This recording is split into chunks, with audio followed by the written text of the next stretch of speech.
My name is Samantha Legaretta, and I'm the new Discovery Room teacher, or second grade teacher at Linscott Charter School. Let me tell you a little bit about who I am. I was born and raised in Watsonville, California. I went from kindergarten through fifth grade at Starlight Elementary School, and then after that, I came to Linscott Middle School. It was back in the time when the school started at the Penny Club, and then it got moved back to campus in, I guess, 1999. And I went 3 years through here with, I had Dave Davis as one of my teachers, and then Robin Higby and Sierra Knight as my other teachers. It was a great experience and one of the wonderful reasons I wanted to come back. I became a teacher about 5 years ago. I graduated from college and I wanted to do everything under the sun. I couldn't really figure out what I wanted to do, and so I substitute taught. While I was initially training to potentially become a firefighter, I decided I did not want to be a firefighter, and it took me 6 years to decide, okay, I do really enjoy teaching, and I went and I got my teaching credential. So I taught fifth grade at Landmark for 3 years, and I taught fourth grade last year at Landmark for 1 year. A little bit about my teaching philosophy. I believe in high expectations. I believe if you have those high expectations, kids begin to respect themselves and they respect each other. They also start to expect high things of themselves. And I think that, when you tell a kid they're wonderful and when you tell a kid they can do it and I'm not going to accept anything less, then they really start to perform and produce, and their self-esteem rises, and they become independent students, which is what I want. I would like independent students. I believe in rigor. I believe, it's always hard. Every day is hard.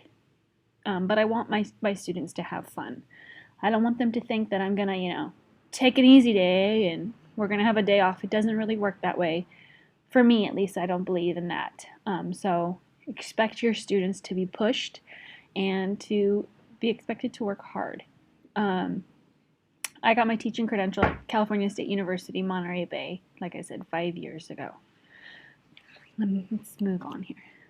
We have a class website. I'm going to go ahead and go to this website. It's going to take you to my version. So I'm the owner of this website, so you won't have all of these. But this website is incredibly important because it's where I'm going to share all of the information for our class. This opening I probably won't change. It'll probably stay up there, so you'll always see this little bit about me. But over here, in this portion, it will change. Right now you'll see we have a school calendar.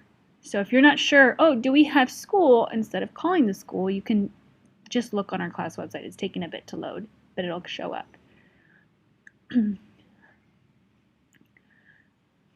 If you'll notice, today is the orientation night, and that's where that is. We have half days next week, and I'll see most of you after 12:30 for our orientation. It also has the classroom supplies. If you notice, there are 3 separate lists.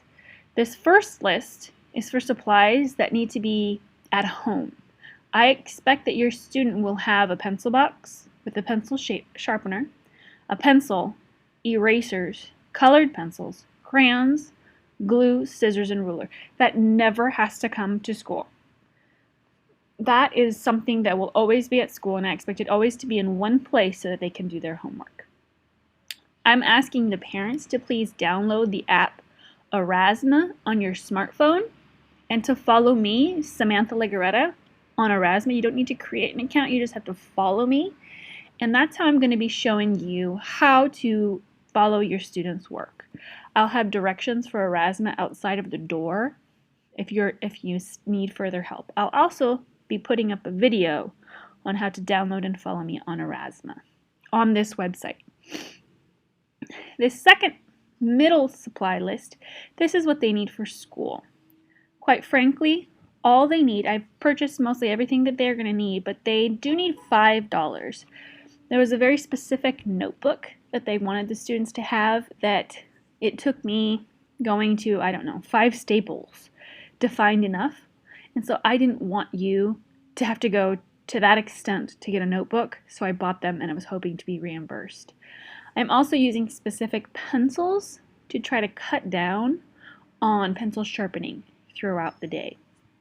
So that's a $3 purchase. So put 5 together, 2 and 5, 2 and 3 is $5, and so I'm hoping to please be reimbursed with that. They need a backpack. I would like a waterproof homework folder. These are just plastic. If you can only just get a regular folder, that's fine. But for second grade, I'm just hoping it's a little tougher and they'll make it through. Whiteboard markers. Now these are going to be used during math in calendar time, and these are so that they can write on the whiteboard. The kids love writing on the whiteboard, and it's a fast way for me to check their understanding. So I really do value whiteboard time. I might add things to this list. If that happens, I'll put it on there, and then I'm going to email you to let you know that things have been added, but nothing will be added within the next month at least. That may be, I think we need this. Would it be possible? Kind of a thing. Over here is on the third purple list. These are just optional things the school doesn't necessarily provide that I think would be fun for us to have. So for example, hand sanitizer, it's a good thing to have in an elementary school, primary classroom. Baby wipes. The desks get very germy, and baby wipes will get rid of a lot of those germs and clean up everything. And that's just a quick, easy, inexpensive way of doing that. Red balls or balls in general for the playground, a jump rope. Exercise balls. Now this is an example. It doesn't have to be necessarily this ball. However, I find that chairs are very painful to sit in for 7 hours, which is what our students do.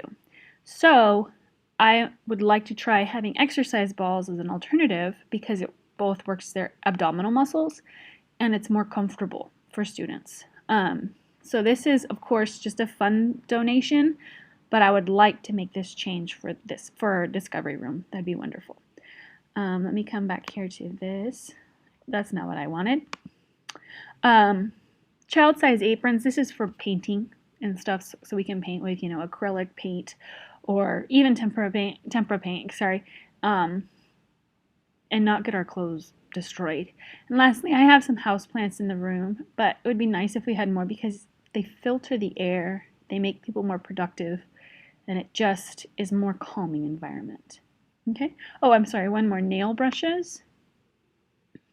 Oh no, that link didn't work. I'll fix that. Nail brushes are scrubbers for your nails so that they can clean their hands before lunch. I'm hoping to cut down on germs and illness if we did that. Okay, if you go to the field trips form, it's empty because I don't have any planned field trips right now. However, if you lose your permission slip or you want a chaperone and you want to turn in a chaperone form, those forms will be found here. I will also do my best to put the field trip photos in this location as well. Homework. Again, this is empty because, well, we haven't started school yet, but your child's homework will be listed here, as will their ELA link for their ELA homework. We'll talk about homework in a second, but any homework related needs would be found in this tab. Here is paperwork. Now what paperwork is basically there's things that you have to turn in or handouts that the school may give. Maybe your child loses it or you lose it, or a lot of things can happen. Instead of having to ask me, you can just come here and print it yourself. You can get on here and here you go. Here's the Linscott agreement that every student needs to sign. Okay, so that's an easy way of making things more accessible to you. Student portfolios. Oops, why isn't it opening up? Hold on. Let me go ahead and go down here. So this is where your student's work will be. So you'll just come and you'll find your student's name. So for instance, Marcos Hurst. His family would come here and they'd find his picture and they could click on his picture and it will take him to his site that Marcos will be creating himself. So this is where you'll be looking for your child's work. This is more formative end of unit assessments as opposed to what they write every day. That won't be on here as much. That's pretty much it for the site right now. This will be my primary form of communication with you. So if I make an update to the website, I'll let you know, but I'm trying not to send home any notes because it uses a lot of paper, which is a lot of resources. Okay. Let's go ahead. Let me get into present mode. Okay, field trips. I have a couple of proposed field trips. As you know, I'm new to the school, and I didn't know how their field trip system worked. I want to get into present mode, and it won't let me. Hold on. That's all right. We'll just leave it. That's not it. Excuse me. I'm not going to restart it. Okay, so these are a couple of proposed field trips. The Tech Museum has wonderful IMAXs that are available. Whichever one we choose, we can go watch, which will support science. The Mello Center puts on wonderful plays throughout the year. Well, not the Mello Center, but companies come to the Mello Center, and that's an easy way for us to walk down there and get to the field trip. Elkhorn Slough as a way of us looking at water sources, and the same for the beach. The different types of water and water sources is a science standard for 2nd grade, as is the changing nature of water. So going from solid to frozen, or from liquid to frozen to gas. That is a 2nd grade next generation science standard as well.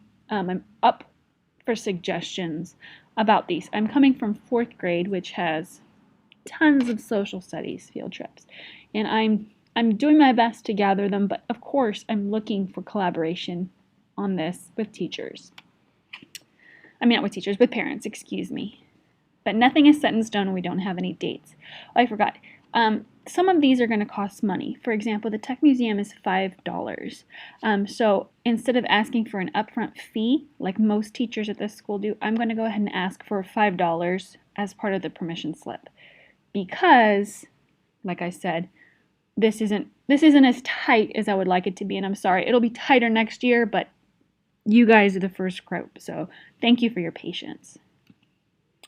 Okay, homework. Homework is, there is a study that says homework has absolutely zero effect on student performance.